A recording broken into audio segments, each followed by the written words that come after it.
Merry Christmas, Circuit Riders! Well, not quite.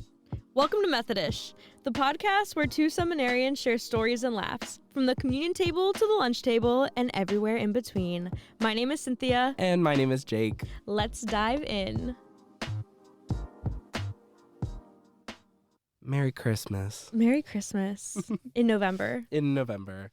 Actually, today we're talking all about Advent. Advent, the season of waiting, hope, and preparing for the baby Jesus.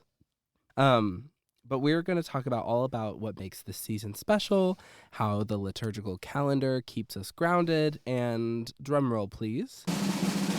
We're going to announce our brand new book, an Advent devotional. Woo!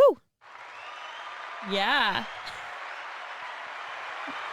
Oh my gosh, we're writing a book together. Yes, we are. And I'm so excited. I'm actually so excited about it. And I'm so excited to announce it to all of you, our circuit riders, our listeners. And by the time that you're listening to this, it will be out and available. Yes. For purchase. You can purchase it on Amazon. You can purchase it as a Kindle book. And I think we're going to also try to find a way to just sell the PDF as well. Yes. If you don't want to support Amazon, which I don't want to actually support them, but they just make it so it's easy. Yeah. they just make it so easy. This is our very first time doing this, so we want to do the easiest way possible to get it directly into your hands and see how this goes, because this is a journey for us. Yeah. And Jake and I both love writing and both love devotionals, and I just feel like this is the perfect project for us to do together. Especially from our perspective. When we say like Gen Z seminarians, I mean it. Yes. Yeah. And there's not much material out there for, not necessarily for us, but also by us. Written by us.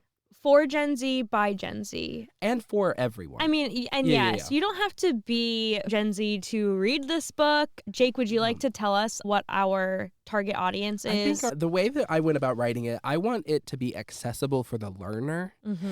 So the audience really is the learner. It really is anybody who's interested in deepening a relationship with God, deepening a relationship with the calendar, with the way of the movements of the church, deepening a connection with the holiday of Advent, and someone who's willing to learn and reflect. It's really reflective. It's very cute.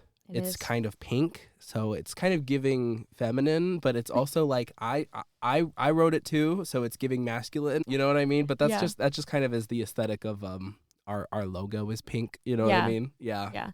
And this book is not just for Methodist.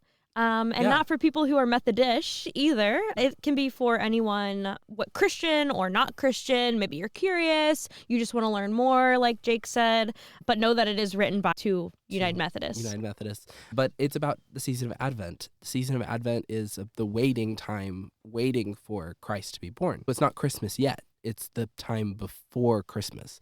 It's the 4 weeks leading up to Christmas. And all 4 of those weeks have a special tie-in to what you should be reflecting on, whether that's peace, whether that's joy, or hope, or love. Those are actually all 4 of them. Yep. But I'm going to read a little excerpt from the intro to get us in the learning mindset. The word Advent comes from the Latin word adventus, which means coming or arrival. It's the season where we wait for the coming of Christ. We wait for the celebration of his birth in Bethlehem, and we also wait for the promise that he will come again to make all things new. Advent is about the anticipation, the preparation, yes, but it is also about longing, honesty, and hope. It reminds us that even when the world feels dim, the light of God breaks through. And so for 4 weeks, we light candles and we lean into the promise of hope, of peace, of joy, and of love. And not as ideals to achieve, but as gifts to receive. So that's kind of a little bit about what the book is kind of going to be like. It's going to ground you in the calendar. And so Advent is actually the beginning of the new year. It's the beginning of the Christian calendar. Yeah. It's not January, but it's November. And it's in the dead of winter. Yes, we've had fall. Yes, we've kind of been in winter for a while, but this is when it's like cold, dark nights. Yeah. Like it's tough. And I think that's kind of beautiful that we as a church start our year in that moment. Mm-hmm. And we are waiting for Yeah. Jesus to be born in the dark, in the cold. It's the time when you can feel like, especially if you have like seasonal affectiveness disorder, like I do, like a lot of people do. Yep. Where you get the SADs in the wintertime. It's funny because it stands for SAD, S-A-D. That is when it feels the most hopeless. Yeah. You forget what spring is even like. Yeah. You know? And you're like, is it going to be cold and dark forever? Right. And you sit in that moment for a couple months, and then as the weather starts to change and get a little bit warmer, now we're into Lent. That's a book for another time. And then you wait for Jesus's resurrection to come. Yeah. But this is the part where we start to learn what hope looks like in the most hopeless time. Yeah. It's very interesting. And hope is the very first week.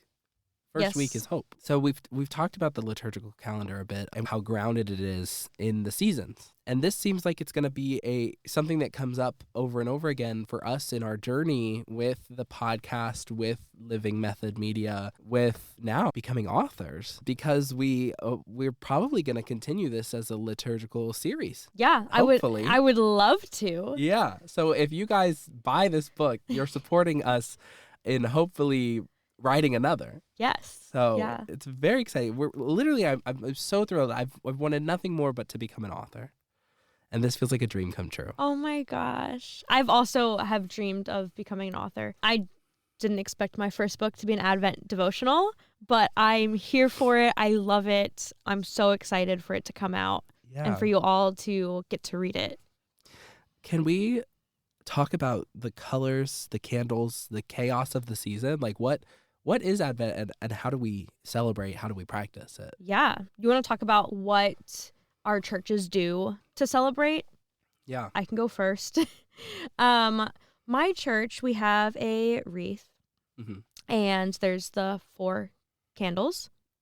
And every week in Advent, on that Sunday, to start the service, I actually think we might do like a welcome, and then I think it's the very first thing we actually do in the service is our church invites one family to come forward and to read a piece of scripture that goes with the theme for that week. And I even think you could even use our devotional to pick your scripture. No, I'm kidding.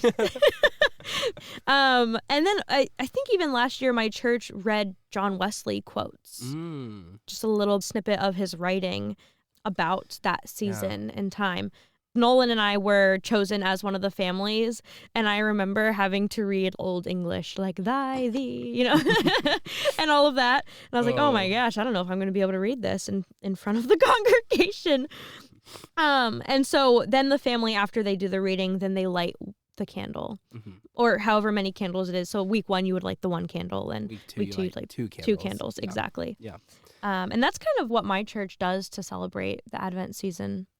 My home church also has an Advent wreath, and we also have families do the lighting of the candle. Classic. And so they choose the families, and normally they read a scripture, and they just have some kind of reflection of the season of like, what does hope mean for you, or what does love mean for you? Wow. And they do small, less than a couple minutes.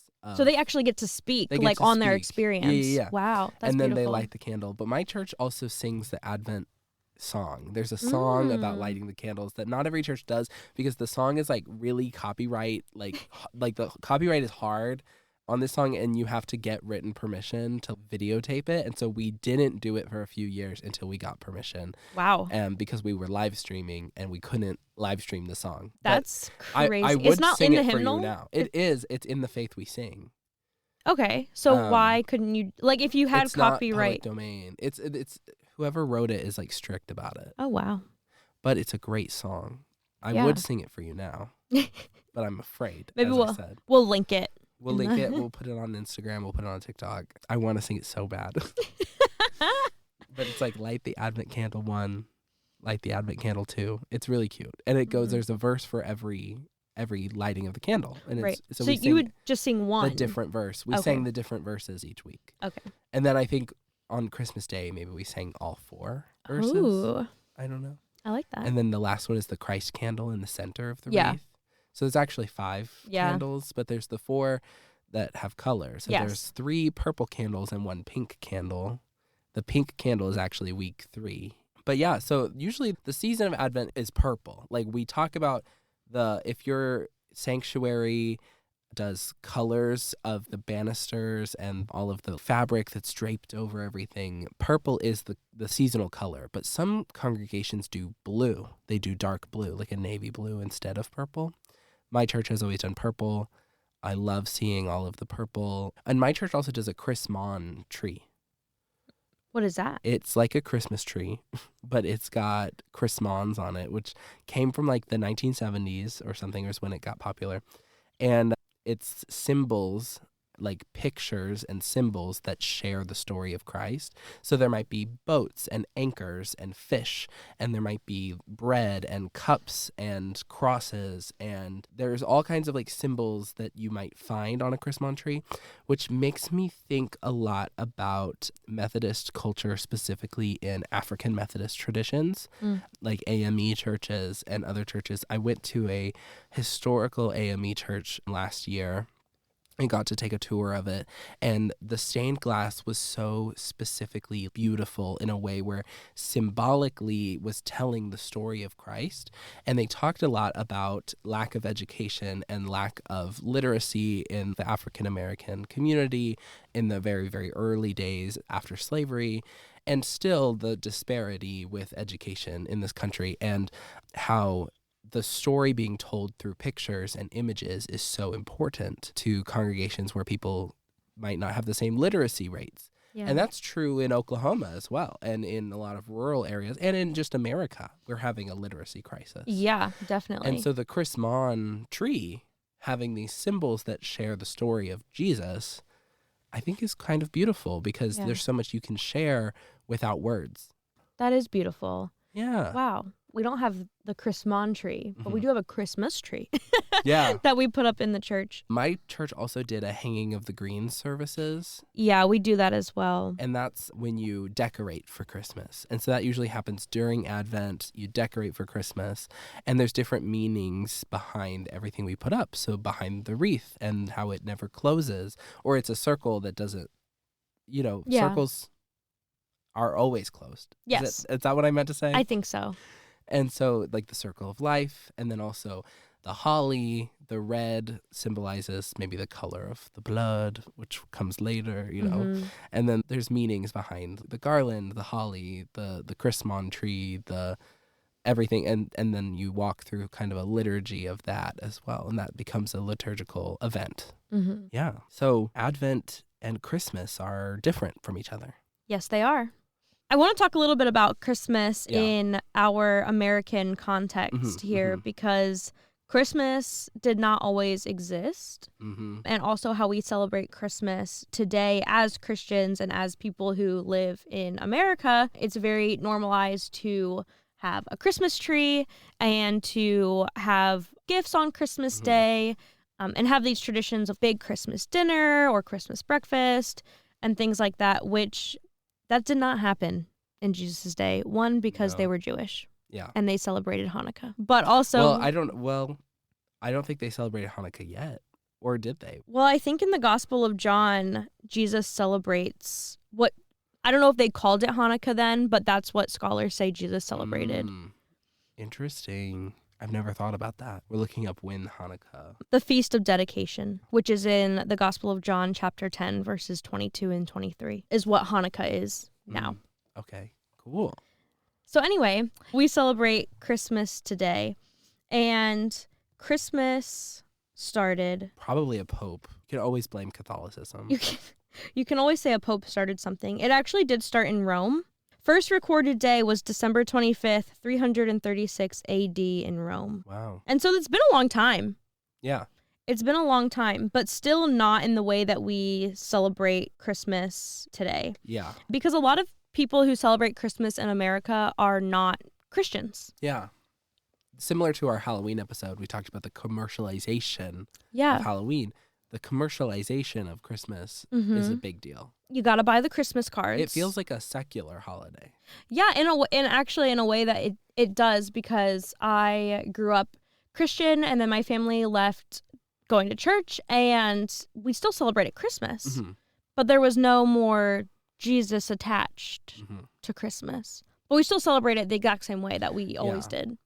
Or like Chance the Rapper. Do you know him? I do know Chance the Rapper. He has a line where he says, before you teach him about Santa, you got to teach him about Jesus. It's talking about his kids. Yeah. And I think about Santa, St. Nicholas, Mm-hmm. and how even Santa Claus that we think about today is not the same as St. Nicholas. Right. And there's a lot, like even the secularization has hit Santa Claus as well. Yeah. There's this old story about the original St. Nicholas. It's contested about whether or not it's true, but at one of the councils, I don't think it was the Council of Nicaea, but it was one of the councils, he punched somebody in the face and went to jail. Oh my gosh. Yeah.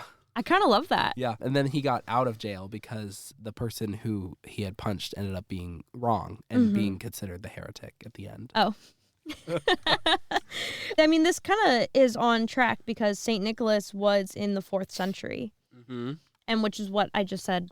Like, that's when Christmas kind of started becoming a thing. And also in the 4th century, there was, with St. Nicholas, a feast day. Mm-hmm. So they didn't necessarily call it Christmas, but a feast day where there was gifts. And this was actually on December 6th.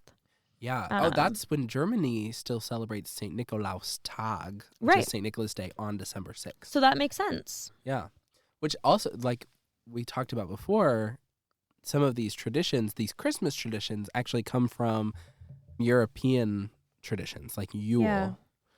Like Yule tide, some pagan traditions, some old European traditions.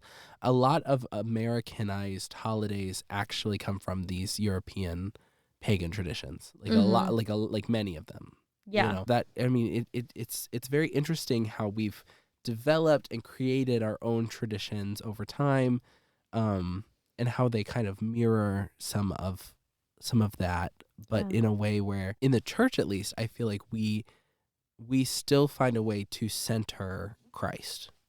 Yeah. You know? Yeah. Yeah. And so, like, the spiritual practices of the Advent wreath, I do an Advent wreath in my own home as well.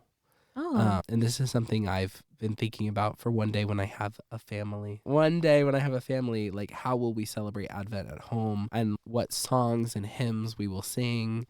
And will we light the candles together every day, or just on Sundays, or just like once a week? Or how will we actually discuss and prepare for not Easter. For We're jumping ahead. For Christmas. Yeah, for Christmas. Yeah, especially in that time. And it makes me feel very grounded spiritually. And so, like, when I have an Advent wreath in my home and I do light the candles almost daily, like almost every night during Advent, just to have a moment of meditation in the middle of this dark, stormy winter. You know, whatever, it's cold, it's dark, I'm sad, I feel alone, I've had soup too many times over the last, 4 days, whatever it is. Like, you get grumpy in the middle of winter. Oh, yeah. And it's something spiritually grounding and hopeful. Right. You know? This kind of brings me to how can we as Christians be faithful to Christmas, because it is so deeply rooted in our culture here. There are people who are just like, nope, we're not going to do the Christmas tree.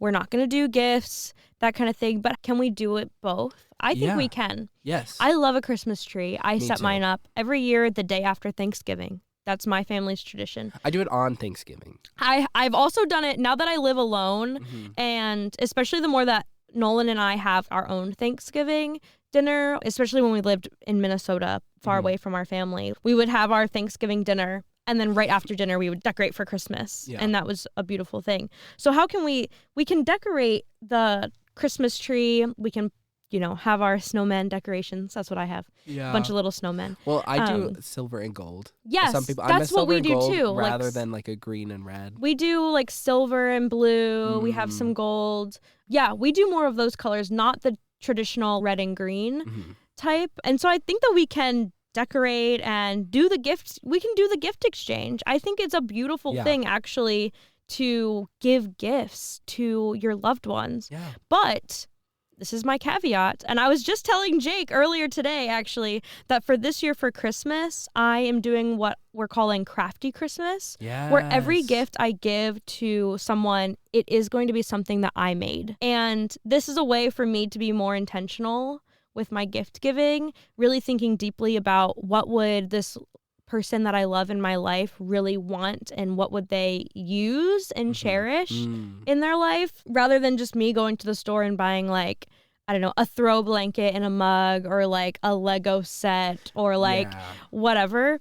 But being really intentional about the gifts that you're giving to people, not just to give gifts because you have to, because this is the norm or because you have to spend a certain amount of money. This is when we fall victim to capitalism and overconsumption. Yes. I mean, I would encourage everyone listening to think about the intentionality behind the traditions that you're doing for Christmas, and that includes gift giving. Especially right now in this world where money is so tight in America. Yes. And I think people feel a lot of shame about that, and then they go into debt. Yes, they do. And especially around Christmas time. There's families that like, I gotta buy thousands of dollars worth of gifts for my children, which is not true. Which is not true. You don't have to do that. There's an old TV sitcom called The Middle. Yes.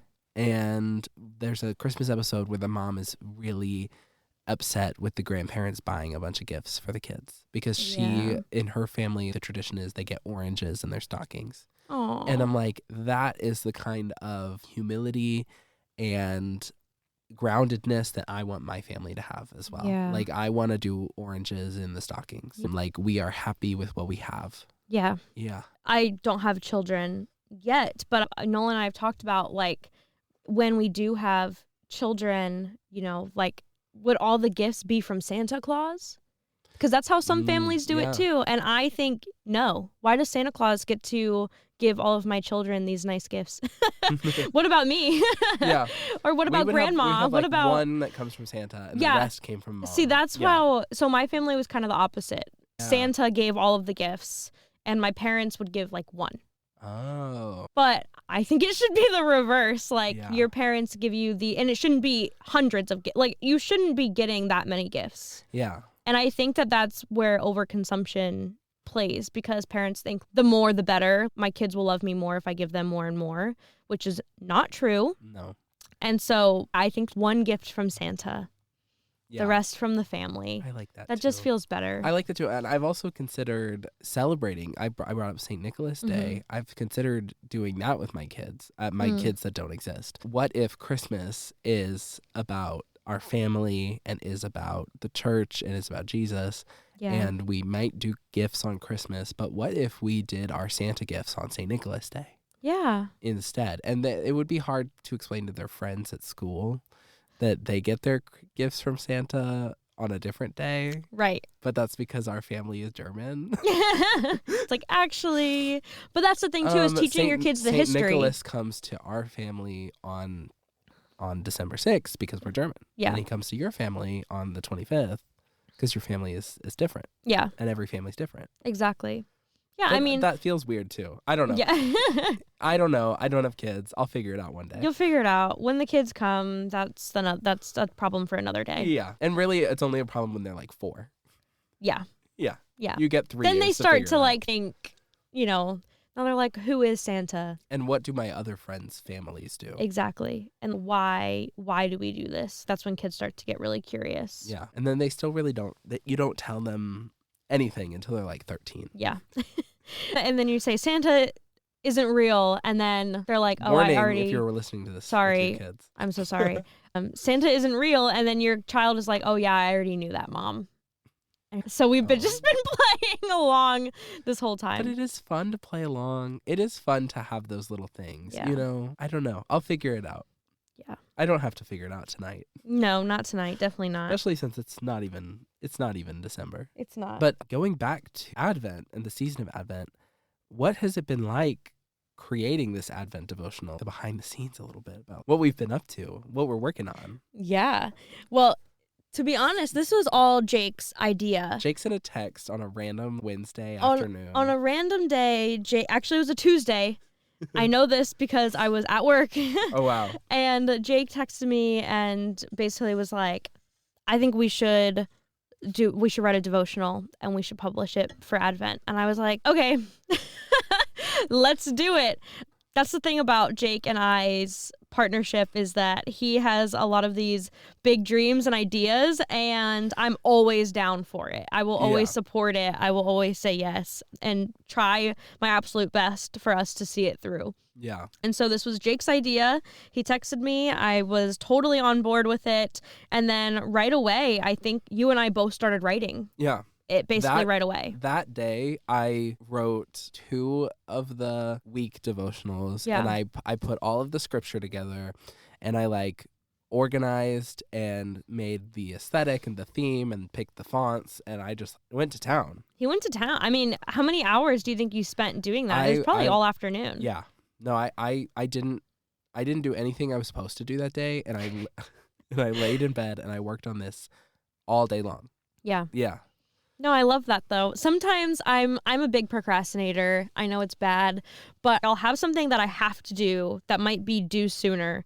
And I'm like, I don't really feel like doing that. So I'm going to do this other project that has no deadline at all, but I want to do it. And I feel like that's important. And I think that kind of stuff is good procrastination. Yeah. Because it's productive procrastination. And I literally sat there and I was like, yes, I have stuff I should be reading for class or I should be doing, but I need to have a creative day where I feel free and I can do stuff and write and feel happy and good about what I'm working on. Yeah. And it was so much fun.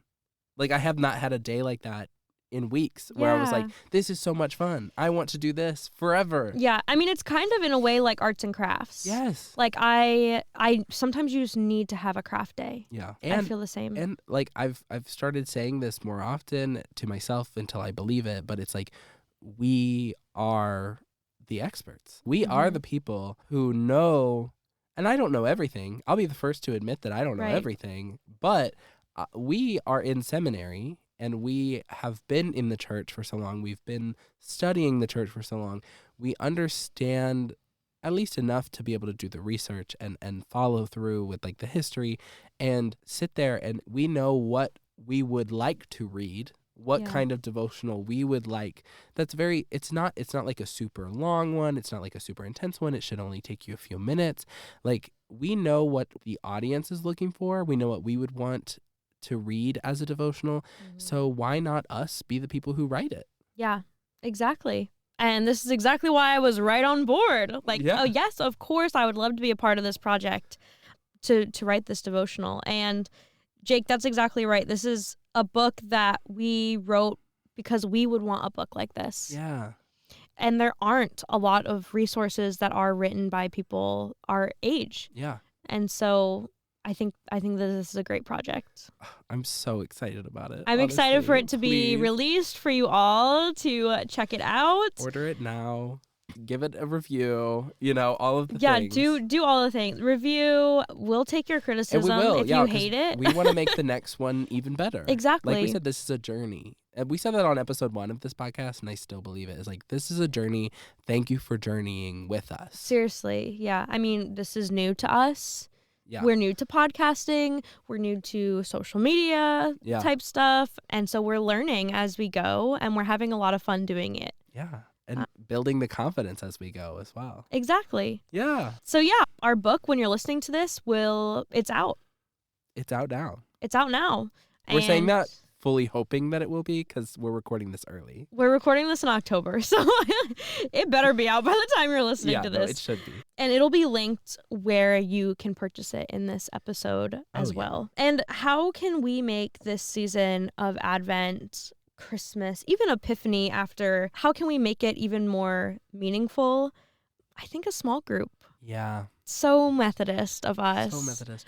I believe that small group educational settings are so important. And like we said, to follow a devotional, whether it's ours or not, but to sit down with a group of people, read the same scripture, and discuss what it means and discuss the meaning of the season, learn together. If you're a new Christian, if you come from a tradition that isn't liturgical and you're interested in this liturgicalness of the season, like sitting down together Yeah. It's all about being together. And just being in a space to share your thoughts. And I think the beautiful thing about small group is it can be super educational, but it's also a place where you can be reflective. Mm-hmm. What came up for you that week as you were reading through the devotional? Yeah. And also leading a small group, one of the things I always think about is silence is okay because people are reflecting. Yes. And you so, have to leave room for silence. Yeah.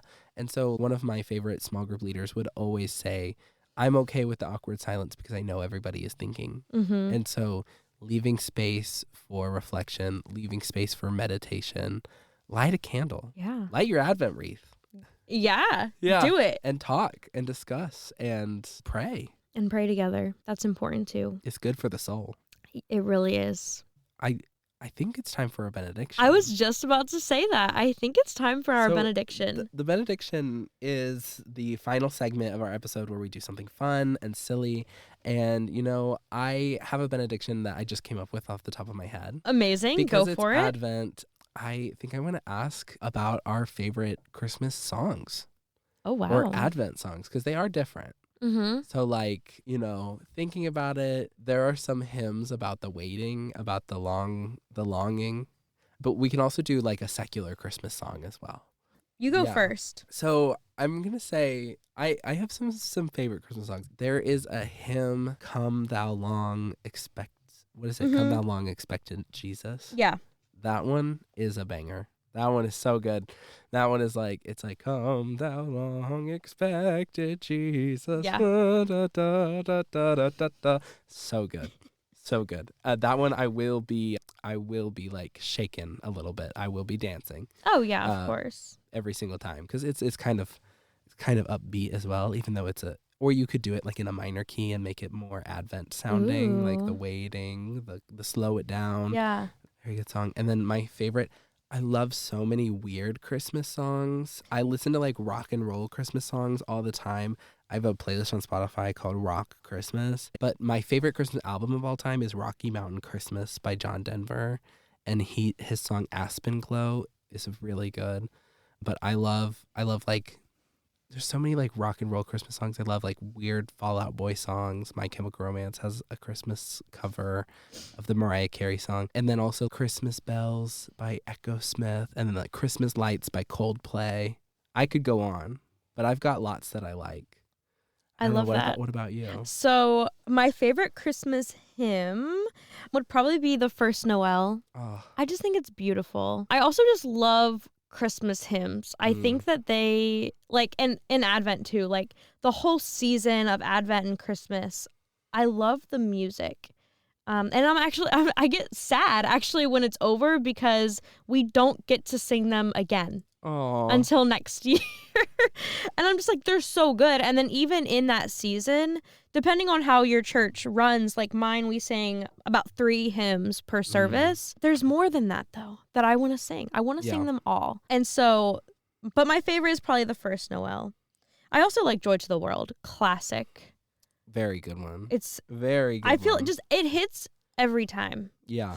Mary, did you know? I do like that one, too. Mary, did you know? Like, and that one is so good. And there's a lot of really good covers. Yeah, the of that one too. one. Yeah, my favorite Christmas song, this is so niche. Only a very small portion of listeners. And by that, I mean 1 or 2 of you will know this song. And one of them will be my husband. It is called Crabs for Christmas. And it is by David D-Boy. And it is a Maryland Christmas song. That's so funny. About someone wanting crabs for Christmas. Wait, I love that. So please listen to it. I'll link it in the comments of this podcast episode for you all to listen because it is my favorite Christmas song. Whenever it comes on when I was growing up, it would come on the radio because I'm from Maryland, so they would play these songs on the radio. Oh my gosh, I would be over the moon. I would wait in the car and listen to the radio just to see if that song would come on. I love that. In Oklahoma, there is a jewelry company that has a Christmas jingle that only plays during Christmas, and we consider it a carol. Like, we sing it, like, as a part of Christmas caroling, and it's the B.C. Clark anniversary sale song, and it's just funny. Yeah. It's not as cool as crabs for Christmas. Well, That's so funny. Maryland. No, we just do it all. Some of the rock ones I love. I love Father Christmas, which is like, Father Christmas, give us some money. We'll beat you up if you don't hand it over. I don't know if I've heard that one. There's some crazy rock and roll Christmas songs that I love. That one I think is hilarious. Yeah. But my favorite Christmas song, like choir song, not a hymn, but like a choir would sing it. Yeah. It's called Angels Are Making Their Rounds. Oh. It's beautiful. I don't think I've heard that one either. I will make you listen to it at some point. Okay. And one time in college, I was an English major and a religion major. And in one of my English classes, we had to write a song review. And I wrote a review of that song, and it was not Christmas time. Amazing. And I was like, this is my song review. Someone else wrote like a song review of like Doja Cat. Oh. And then like I went right afterwards and I was like, so this is a choral piece for Christmas for churches, for Christians. This is like how fun. I love Doja Cat, but like the mood shifted. Yeah. The mood shifted. That is very different. Yeah. Well, thank you all for listening. Yeah. If you haven't already, please follow us on Instagram and follow us on TikTok. Subscribe to our YouTube channel at Living Method Media. And maybe check out our new book. Yeah. Adventish, out now.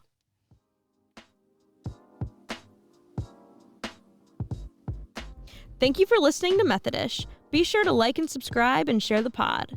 Connectionalism isn't just for Methodists, it works for podcasts too. Tell your Advent study group about our show and our new devotional. Our goal is to grow our audience of circuit riders to 100 strong. See you next time.